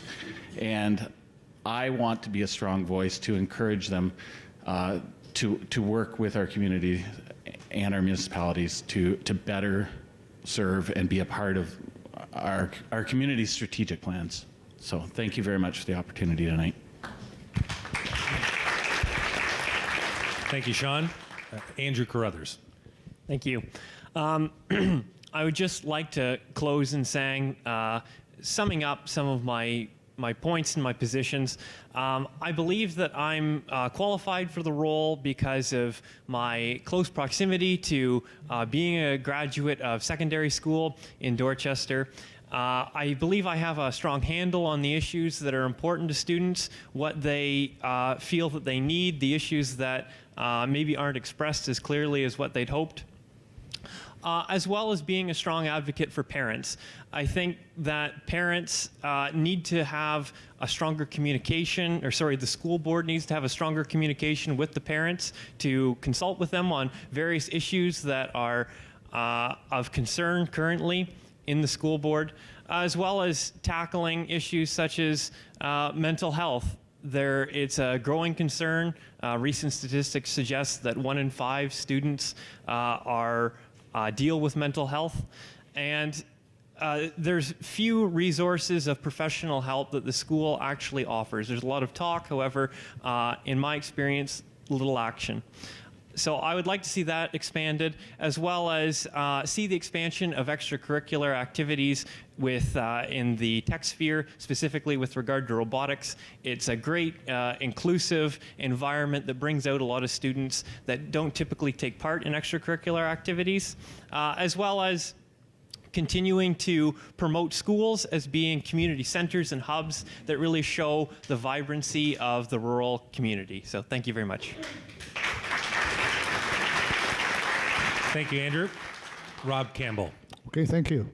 I'd like to first of all talk a little bit about the role of the Middlesex trustee in regards to our students of all ages.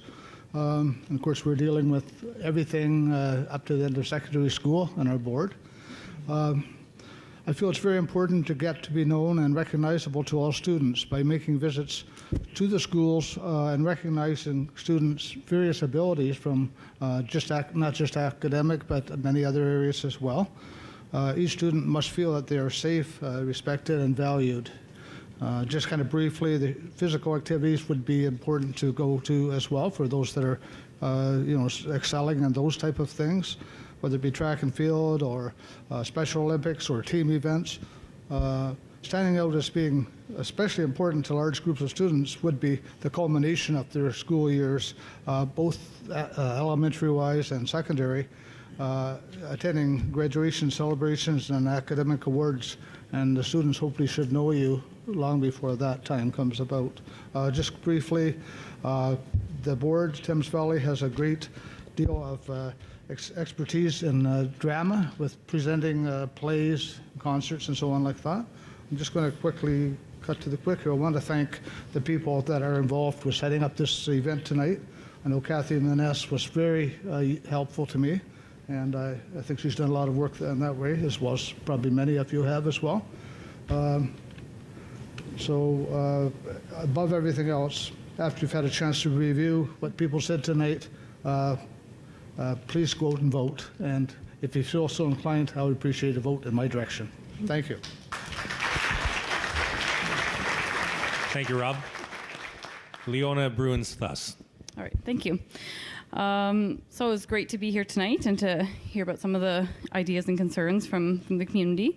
I talked a little bit about my goals at the beginning, and when I was deciding to run for trustee, I recognize, of course, that when you're a trustee, you work as part of as a board and as a group of people together, so it's hard to make specific promises, but I did want to make some commitments that I know I can stick to. And so one is a school presence. So I commit to attend at least one event or meeting at every single school in Middlesex County each year, because I think it's really important to be available to people to talk to. My second commitment is for board updates. So I commit to posting a summer update on my website on at least a biannual basis so people know what's happening. Sometimes I feel like there's a disconnect between when new policies are made or board decisions are made and people don't necessarily know what's happening all the time. So I want a really accessible platform for that, and I commit to do that. And then my third commitment is transparency. So if there is an issue or a confusion around how a decision was made, I commit to sit down with that person and explain how the decision was made and what work went into it so they can understand why a decision was made, even if they didn't necessarily agree with it. So those are the things I can commit to as trustee, and I will certainly do that. And of course, again, my husband disappeared with my cards, but hopefully he comes back, and with my baby.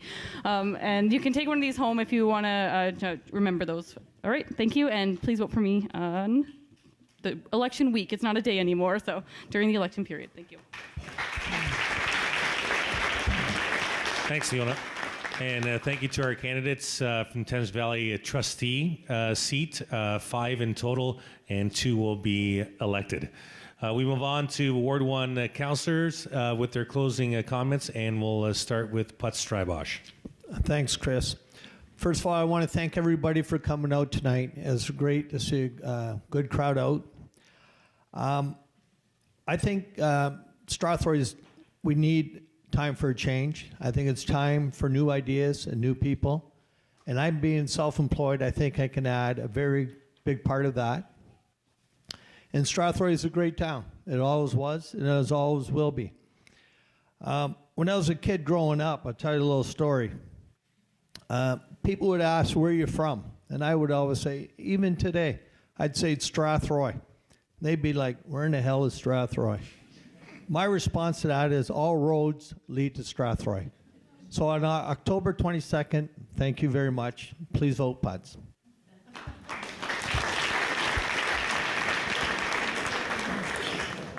Thank you, Putz. Next up, we have Steve Puckman. I think over the last 21 years that I've been involved with municipal committees or on council, I've proven that I can work towards making the community a better place. A lot of the things that I've touched have certainly improved, and they've not saying that the previous people were doing bad jobs, but they just weren't on, those jobs weren't necessarily on their radar at the time. I would like to clarify my position on the hospital funding. I'm not against giving money to the hospital. I just don't think we should make a 10-year commitment. Working with seniors as I do, I understand how important the hospital is in our community and how difficult it is for families to try and bring their mothers and fathers to the London hospitals for specialized services week after week, and sometimes multiple times in a week. It's certainly a difficult thing to try and accomplish as a family. What I will say, I think at the end of the day, when you're voting for someone on council, it's an issue of trust. And the question is do you trust the person you are voting for to make decisions that affect your quality of life? And will they make the tough decisions when the time is made to do so? And do you trust their vision about the future of our municipality?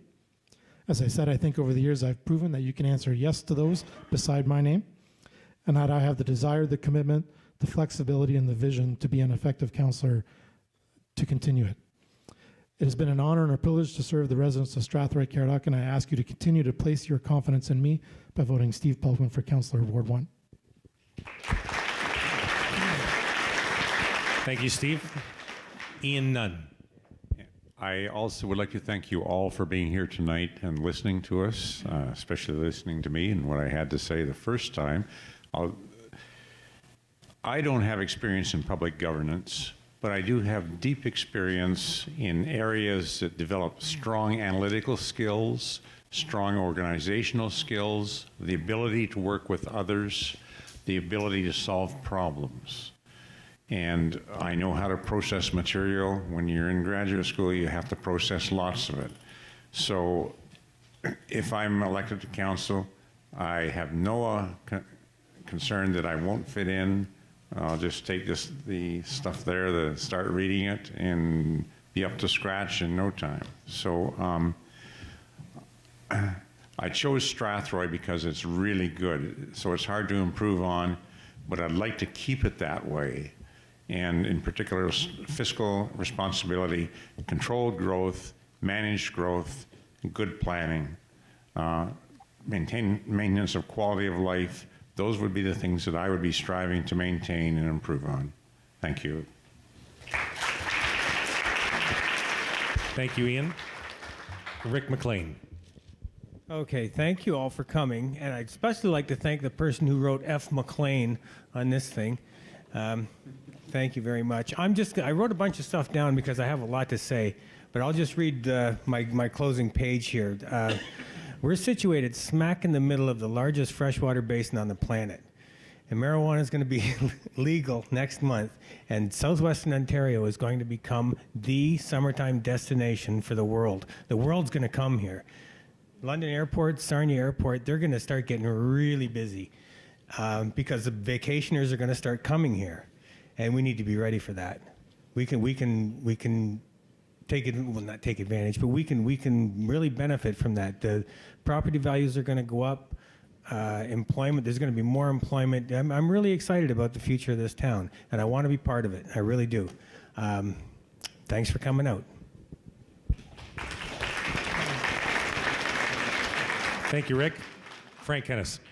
So why vote for Frank Kennis? Well, I've been active in our community, having served on a number of boards and committees.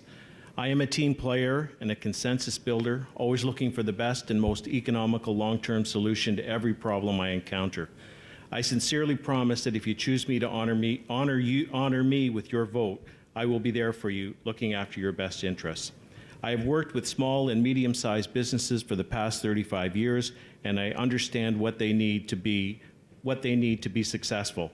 And perhaps more importantly, I understand how important they are to growing prosperity in Strathroy Caradoc.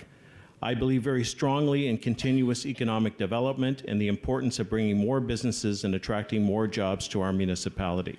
That includes looking to attract more diverse industries to our community, such as those in high tech. While I'm seeking election in the urban ward of our municipality, I do possess a very strong knowledge of agriculture and very much appreciate the importance it plays in the ongoing success of Strathroy Caradoc. I do believe we are in the agricultural heart of southwestern Ontario, and we already have a strong food processing sector. I hope we can attract even more food processors and other agribusiness to our community. We live in a world that's hungry for more food. We live in a community in a position to help meet that demand. Finally, I believe very much in the statement that Strathroy is a great place to live, work, and play. On the play part, I would very much like to see our municipality partner with groups in our community to develop a facility for the arts. As it is, we likely spend most of our entertainment dollars outside of Strathroy Caradoc. I think it would be wonderful if we could have a place close to home, but that will require much input from you, the members of our community. I very much would like to serve again on Municipal Council, and I would be honored by your support. For more information on me, please visit my website at kennis.ca. Best wishes to all the candidates, and thank you everyone for your time tonight. Thank you, Frank. Carlos Farpella. I want to thank everyone for coming out tonight. It's been a good showing. Lots of people here. It's great. I just want to tell you that I'm committed to this community. I've lived here all my life. I want to be your voice. I want to be a strong voice. I want to make this better than what it is. We live in a great town, in a great community. Let's keep it strong. Like people say, it's Vegas. This is Strath Vegas.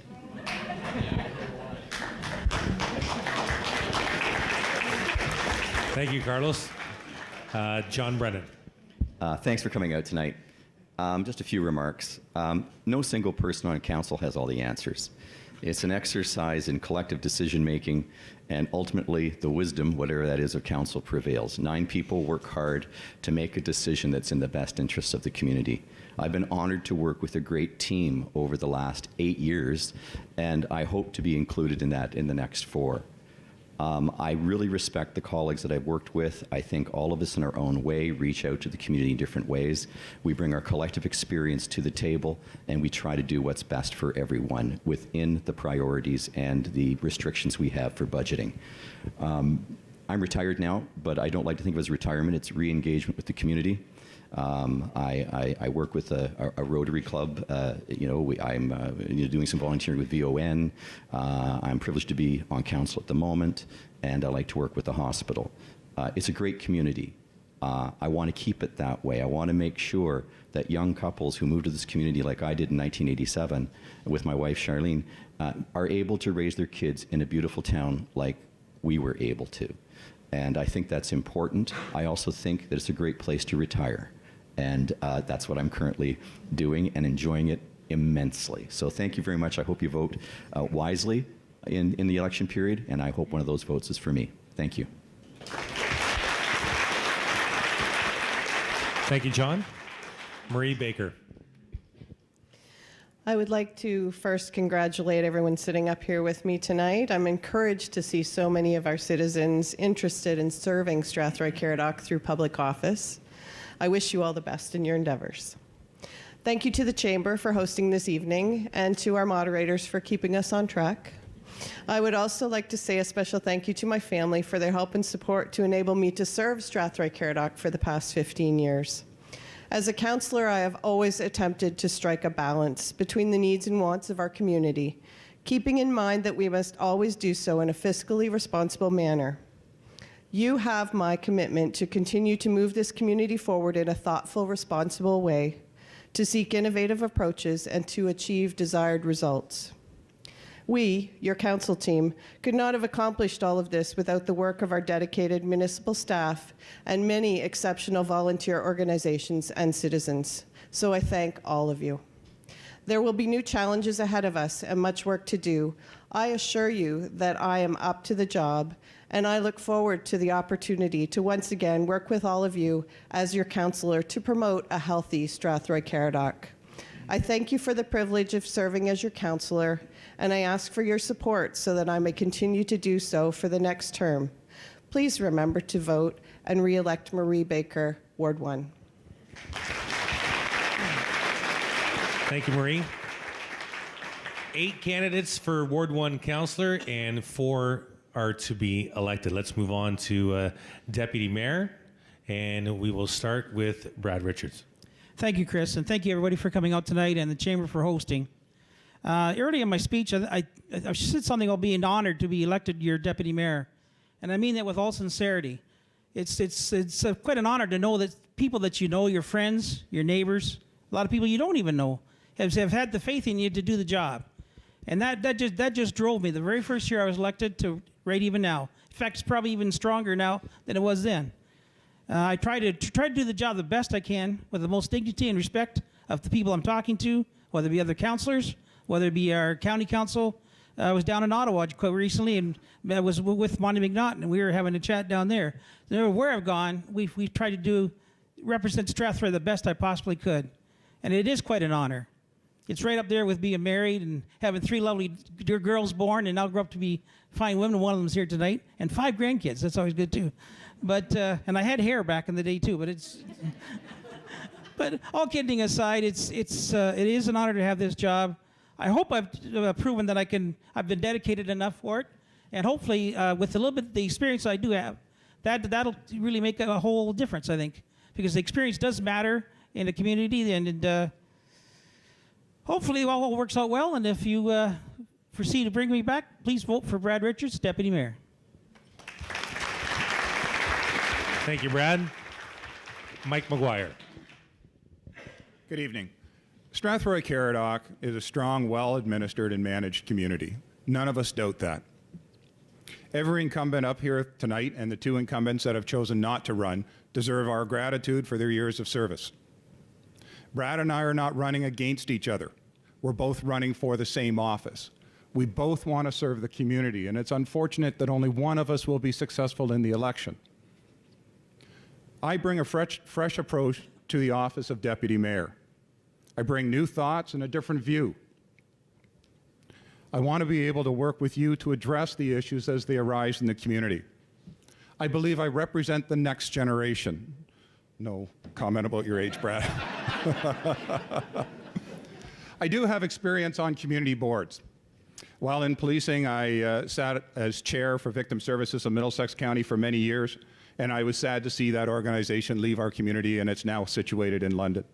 I sat on the board of the Women's Rural Resource Center. I co-chaired the Middlesex County Coordinating Committee to End Women Abuse.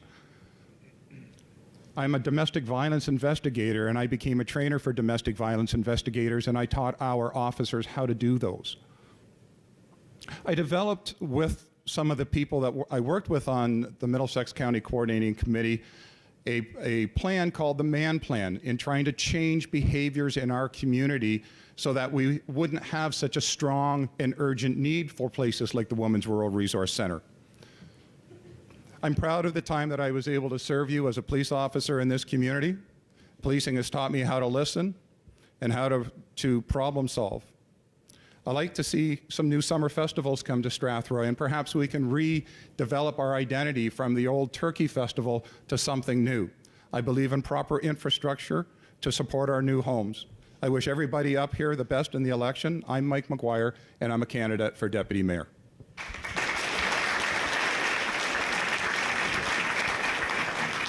Thank you, Mike. I was going to do this. See if you guys wanted to go, but 2 candidates for deputy mayor, 1 to be elected. Finally, the seat of mayor, and we will start with Joanne Vanderheyden. Thank you very much. My drive and desire is for our residents to enjoy a livable environment with leisure, culture, economic opportunities, and a wide range of services with the highest standards of quality possible. Strathroy Caradoc is my home. I have never lived anywhere else. Throughout my time on council, I have worked daily to help strengthen our community. I am very proud of the work that our team has done getting us to this point, but I will not rest on my past work. We have an amazing future in Strathroy Caradoc, and I believe I am the person that can lead your team of council staff and citizens. Growth will happen, yet we can't allow growth and development to diminish or take away the things that we love about our community. Let's move forward with a balanced approach to shape our future, filling in the gaps that exist, bringing new programs and services in as we can. I offer you my optimism and hard work. Over the last 8 years as your leader, I have used dignity, I have used confidence, I have used knowledge. We have had many different things that have happened, whether it was Snowmageddon, whether it was a terrorist, whether it was a train that decided to park off the tracks.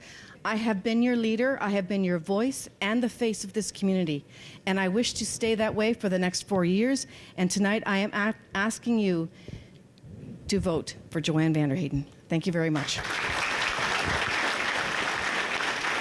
Thank you, Joanne. Brian Derbyshire. Hi, thank you for sitting here and listening to us. I appreciate everybody out here. I'm a little nervous. This normally isn't the setting I would be talking to most people in. I farm, so we are more tailgate kind of meetings. So this was I'm a little out of my element. But I do want everyone to kind of realize here, we've gone to a conservative provincial government. In the next federal election, it might be a conservative government there. I think the money that flows down to us, as we can already see, carbon taxes being cut, this, that, we're going to have to really budget, I do believe, for the future.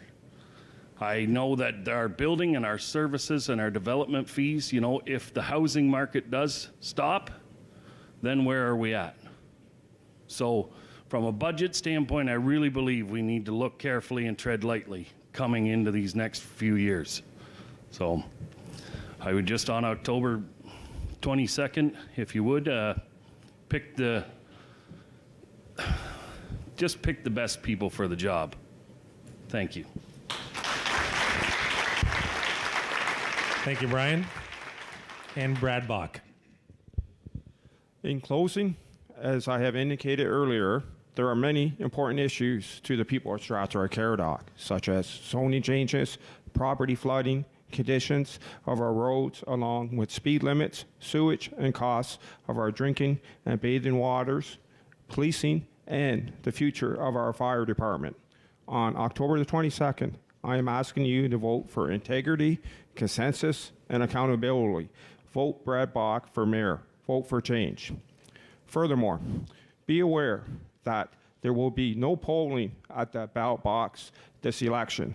You can only vote online or by telephone, starting Monday, October the 15th at 9 a.m., and voting will conclude at 8 p.m. Monday, October the 22nd. Thank you very much, and God bless. Thank you, Brad. And since Brad has said what I was going to say about voting, I guess we're done. No, it's great. I just wanted to mention that too. I want to, on Chris, behalf there of the, will be polls at the town hall and at senior centers. Yes, that's what I was going to add. There will be polls at Town Hall and the Senior Center.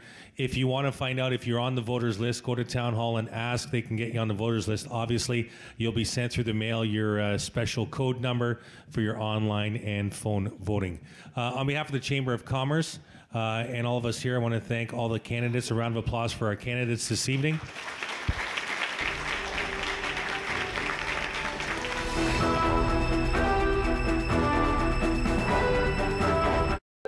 Call the Rogers TV viewer response line, email us, or connect with us on social media.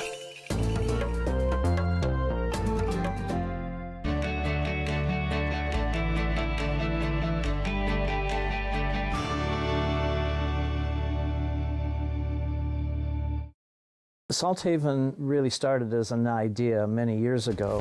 Today we have over 120 clinical volunteers that work 3 shifts a day, 7 days a week to help sick, injured, or orphaned wild animals, and we still can't keep caught up. You're watching Rogers TV.